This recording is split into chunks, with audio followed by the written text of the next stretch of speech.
Assalamualaikum dan salam sejahtera. Berjumpa kita sekali lagi di dalam kelas Sains KSSM tingkatan 4 dan pada hari ini kita akan belajar bab 2 bantuan kecemasan. Standard kandungan 2.1 resusitasi kardiopulmonari ataupun nama lainnya ialah CPR. Standard pembelajaran, murid boleh 2.1.1 menyatakan apakah itu CPR dan situasi yang memerlukan CPR. 2.1.2 mendemonstrasi kaedah CPR dan 2.1.3 menerangkan kepentingan CPR. Seterusnya kita akan belajar definisi CPR, iaitu resusitasi kardiopulmonari. CPR ataupun resusitasi kardiopulmonari ialah bantuan kecemasan yang melibatkan gabungan teknik tekanan di bahagian dada dan hembusan ke dalam mulut bangsa untuk mengembalikan degupan jantung dan pernafasannya. Situasi apakah yang memerlukan CPR? CPR diperlukan untuk individu yang tidak bernafas, individu yang tiada degupan jantung atau nadi, dan individu yang tidak memberikan respon terhadap rangsangan. Jadi ini ialah 3 individu yang memerlukan bantuan CPR. Keadaan yang dinyatakan mungkin disebabkan oleh yang pertama, serangan jantung. Yang kedua, rencatan elektrik. Yang ketiga, lemas. Dan yang keempat, mungkin disebabkan oleh panahan petir. Baik, bagaimanakah untuk melakukan kaedah CPR? Kaedah ini ialah kaedah mudah yang tidak memerlukan sebarang peralatan. Jadi orang ramai sangat digalakkan untuk mempelajari kaedah ini supaya dapat menyelamatkan nyawa seseorang sebelum bantuan paramedik tiba. Jadi jika kaedah ini tidak dilakukan dengan betul, tulang rusuk mangsa boleh patah atau udara yang dihembus ke dalam mulut mangsa mungkin tidak sampai ke dalam paru-parunya. Baik, langkah yang pertama dalam memulakan bantuan CPR. Yang pertama, kita perlu periksa respon mangsa. Apabila anda terlihat seorang rebah secara tiba-tiba dan pingsan, pergi ke arah mangsa dan yang pertama pastikan keadaan sekitarnya selamat. Maknanya mangsa dan orang yang hendak menolong berada dalam keadaan yang selamat, tidak berada di tempat di tengah-tengah jalan raya. Itu kira tak selamat. Jadi pastikan keadaan selamat. Kemudian periksa respon mangsa. Tepuk bahu mangsa dan tanya, adakah anda okey?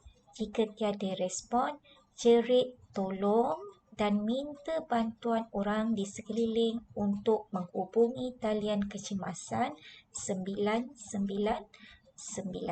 Itu langkah yang pertama. Okey, langkah yang kedua. Buka saluran pernafasan.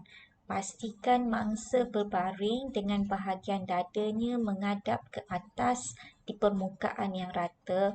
Kemudian dongakkan kepala mangsa ke belakang dan angkatkan dagunya untuk membuka saluran pernafasannya.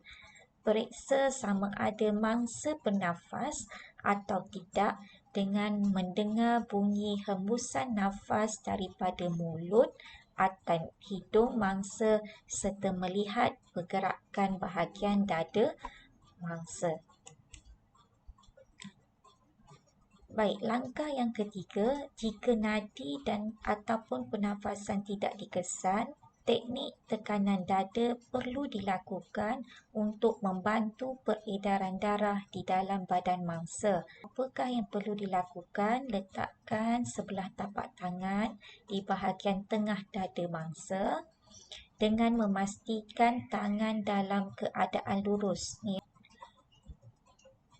Dengan memastikan tangan dalam keadaan lurus, tekuk tangan tadi dan selang-serikan jari. Okey, ni keadaan selang-serikan jari. Ni kedudukan tangan kita tadi. Bangun dan condongkan badan sedikit ke depan dengan bahu berada tegak dengan dada mangsa dan tekan ke bawah lebih kurang 5 cm dan tidak lebih daripada 6 cm. Lepaskan tekanan dengan tangan masih pada dada mangsa. Biarkan dada mangsa kembang semula sepenuhnya sebelum tekanan seterusnya dilakukan.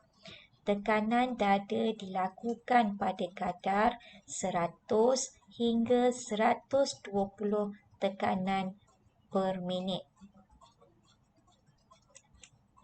Langkah yang keempat, jika masih tiada pernafasan, picit hidung mangsa dan hembuskan udara ke dalam mulutnya selama 1 saat setiap hembusan. Langkah ini membolehkan udara beroksigen masuk ke dalam trakea dan sampai ke peparu.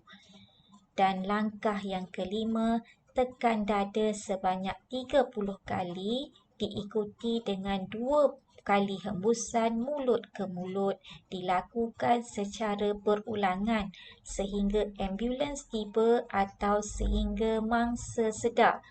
Jika mangsa bernafas tetapi masih belum sedar, ubah kedudukan badan mangsa dalam keadaan mengiring. Akhir sekali mengenai kepentingan CPR. Yang pertama ialah untuk memulihkan sistem peredaran darah manusia. Kaedah tekanan dada dilakukan untuk menghasilkan peredaran darah secara buatan dengan mengepam darah melalui jantung.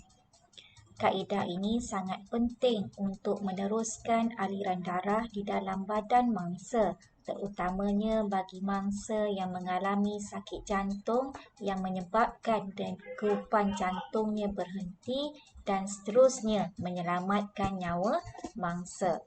Yang kedua, kepentingan CPR ialah untuk membekalkan oksigen ke dalam badan mangsa. Hembusan mulut ke mulut membolehkan mangsa menerima udara beroksigen ke dalam peparunya. Oksigen akan diangkut ke otak dan ke seluruh tubuh mangsa. Kerosakan otak boleh berlaku jika oksigen tidak sampai ke otak dalam tempoh tertentu. Jadi begitulah tadi pelajaran kita mengenai CPR. Jadi sekian saja kelas kita pada hari ini. Semoga kita berjumpa di kelas yang akan datang.